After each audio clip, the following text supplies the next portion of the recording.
Bakit napaka-importante kung halimbawang binabaliwala ka, rejected ka, or iniwan ka, busted, or anuman, ay lumayo muna at mag-provide muna ng space. Bibigay ka kasi ng better view at clarity sa taong gumawa nito sa'yo.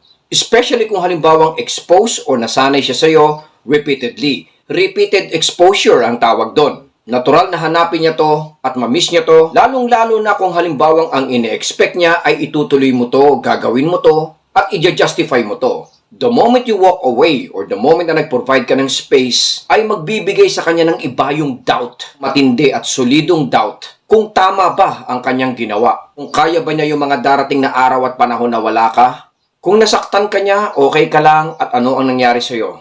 Lahat ng mga ito, mga utol, ay magiging advantage mo kung halimbawang kayo nga po ay did distance. Magkakaroon din siya ng pagkakataon na i-recall lahat ng magagandang bagay na nagawa sa'yo. Kahit naiwasan niya to mga utol, naturally, ito po ay maiisip niya, maalala niya at sasariwain niya.